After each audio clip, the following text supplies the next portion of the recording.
Hi friends, welcome to Mini's little kitchen. Sunday வந்தாலே எல்லார் வீட்லேயும் மீட் எடுப்போம். அந்த மீட்டில் கொஞ்சமாக தனியாக எடுத்து இந்த டின்னர் ரெசிபியை ட்ரை பண்ணி பாருங்கள். இதோட டேஸ்ட்டு வேறு லெவலில் இருக்கும்.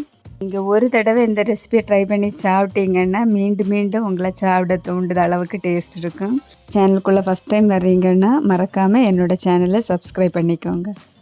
இந்த ரெசிபிக்காக மீடியம் சைஸில் 2 பெரிய வெங்காயம் சின்னதாக கட் பண்ணி எடுத்திருக்கேன்.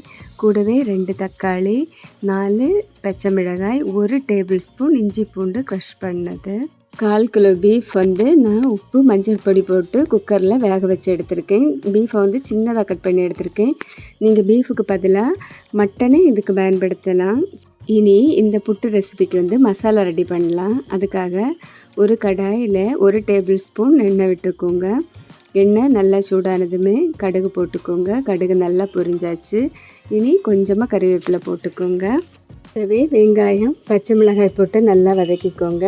வெங்காயம் இந்த அளவு வதங்கினதுமே இதில் இஞ்சி பூண்டு பேஸ்ட்டு சேர்த்துக்கோங்க. இஞ்சி பூண்டு பேஸ்ட்டோட பச்சை வாசனை மாறும் வரைக்கும் நல்லா வதக்கிக்கோங்க. வெங்காயம், இஞ்சி பூண்டெல்லாம் நல்லா வதங்கியாச்சு. இந்த அளவு வதங்கினா போதும். இனி இதில் மசாலா ஆட் பண்ணலாம். அதுக்காக 1/4 டீஸ்பூன் மஞ்சள் தூள், 1 டீஸ்பூன் தனியாத்தூள், 1 டீஸ்பூன் காஷ்மீரி சில்லி பவுடர் எடுத்திருக்கேன். நீங்கள் உங்கள் காரத்துக்கு போட்டுக்கோங்க.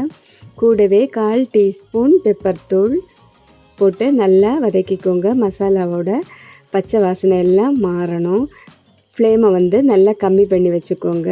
அப்போ தான் மசாலா கருகாமல் இருக்கும். மசாலா இந்த அளவு வறுபட்டால் போதும். இனி இதில் தக்காளி ஆட் பண்ணலாம். தக்காளி போட்டு தக்காளி வெங்காயம் எல்லாம் சீக்கிரமாக வதங்கிறதுக்காக கொஞ்சமாக உப்பு சேர்த்து வதக்கிக்கோங்க. அப்போ சீக்கிரமாக வதங்கும். இனி இந்த மாதிரி நல்லா கிளறி விட்டுக்கோங்க. மசாலா கருகாமல் இருக்க நம்ம பீஃபு வேக வச்ச தண்ணியில் கொஞ்சமாக சேர்த்துக்கோங்க. சேர்த்து நல்லா மிக்ஸ் பண்ணிக்கோங்க. இந்த மாதிரி தக்காளி எல்லாம் மசிச்சு விட்டுக்கோங்க. அப்போ தான் இந்த கிரேவி நல்ல டேஸ்ட்டாக கொடுக்கும். வெங்காயம், தக்காளி எல்லாம் நல்லா வதங்கி ஆயில் எல்லாம் வெளியே வர தொடங்கியாச்சு. இந்த டைமில் நம்ம வேக வச்சு எடுத்து வச்சு அந்த கறியை ஆட் பண்ணலாம். கறி வேக வைக்கும்போதே நான் உப்பு சேர்த்துருந்தேன். நீங்கள் உப்பு செக் பண்ணி பாருங்கள். உப்பு கம்மியாக இருந்தால் கொஞ்சமாக உப்பு போட்டுக்கோங்க.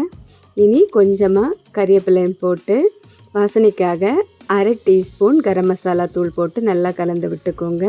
குக்கரில் பீஃபை வேக வைக்கும்போது கொஞ்சமாக தண்ணி விட்டு வேக வச்சா போதும். இதுக்கு நமக்கு அதிகமாக தண்ணி தேவைப்படாது. அதனால் கொஞ்சமாக தண்ணி விட்டால் போதும். இனி இது ஒரு 5 நிமிஷத்துக்கு அப்படியே ஸ்லோ ஃப்ளேமில் இருக்கட்டும். இந்த நேரத்தில் நம்ம புட்டுக்கான மாவை ரெடி பண்ணலாம். அதுக்காக நான் 2 கப் மாவு எடுத்திருக்கேன். கூடவே தேவையான அளவு உப்பு போட்டு கொஞ்சம் கொஞ்சமாக தண்ணி விட்டு மாவு பிசைஞ்சுக்கோங்க. புட்டுக்கு மாவு பிசையும் போது நம்ம கொஞ்சம் கொஞ்சமாக தண்ணி விட்டு தான் பிசையணும். அப்போ தான் புட்டு நல்லா சாஃப்டாக வரும். புட்டு மாவு கரெக்டாக பிசைஞ்சு வந்திருக்கான்னு கண்டுபிடிக்கிறது எப்படின்னா, நம்ம இந்த பிசைஞ்ச மாவை கையில் ஒரு உருளை நல்லா உருண்டை பிடிச்சி எடுத்துக்கோங்க. இப்படி உருண்டையும் வரணும். உடச்சி விடும்போது இப்படி விழணும். விழுந்தால் மட்டும்தான் இந்த புட்டு மாவு நம்ம புட்டு செய்யும்போது நல்லா சாஃப்டாக வரும். புட்டு மாவு நமக்கு ரெடி ஆயாச்சு. கிட்டத்தட்ட 5 நிமிஷம் ஆயிடுச்சு. கிரேவியும் நல்லா ஆயில் எல்லாம் விட்டு வெளியே வர தொடங்கியாச்சு. இந்த அளவு நமக்கு கிரேவி ரெடியான போதும். இனி ஃப்ளேம் ஆஃப் பண்ணிவிட்டு இதை வேறு ஒரு பாத்திரத்துக்கு மாற்றி எடுத்துக்கோங்க. நம்ம இனி புட்டு வேக வைக்க ரெடி பண்ணலாம். அதுக்காக நான் கொஞ்சமாக தேங்காய் துருவல் கூட எடுத்திருக்கேன். முதல்ல புட்டு குடத்தில் நம்ம தேங்காய் துருவல் போட்டுக்கோங்க. அடுத்து பீஃப் போட்டுக்கோங்க. மீண்டும் கொஞ்சமாக மாவு போட்டுக்கோங்க. மீண்டும் தேங்காய் துருவல், மீண்டும் பீஃபு, மீண்டும் கொஞ்சமாக மாவு, மேலே தேங்காய் துருவல், அதுக்கு மேலே பீஃபை போட்டு நம்ம வேக வைக்கலாம். பீஃபு வைக்கும்போது ஸ்பூன் போட்டு ரொம்ப அழுத்தி வைக்க வேண்டாம். அழுத்தி வைக்கும்போது ஆவி வெளியே வராது. தேங்காய் துருவல் கண்டிப்பாக போட்டுக்கோங்க. அப்போ தான் புட்டு நல்ல டேஸ்ட்டாக இருக்கும். ஆவி வந்ததுக்கப்புறம் 1 நிமிஷம் அப்படியே வேக விடுங்க. கிட்டத்தட்ட 1 நிமிஷம் ஆயாச்சு. புட்டு ரெடி ஆகிடுச்சு. இந்த மாதிரி எல்லா புட்டையும் ரெடி பண்ணிக்கோங்க. எனக்கு இந்த அளவுக்கு 4 செட்டு கிடச்சிருக்கு.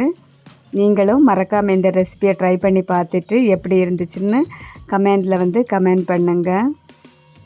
உங்களுக்கு இந்த வீடியோ பிடிச்சிருந்தா இந்த வீடியோக்கு ஒரு லைக்கை போட்டு என்னோடய சேனலையும் சப்ஸ்கிரைப் பண்ணிக்கோங்க. மீண்டும் அடுத்த ரெசிபியுடன் தேங்க்யூ ஃபார் வாட்சிங்.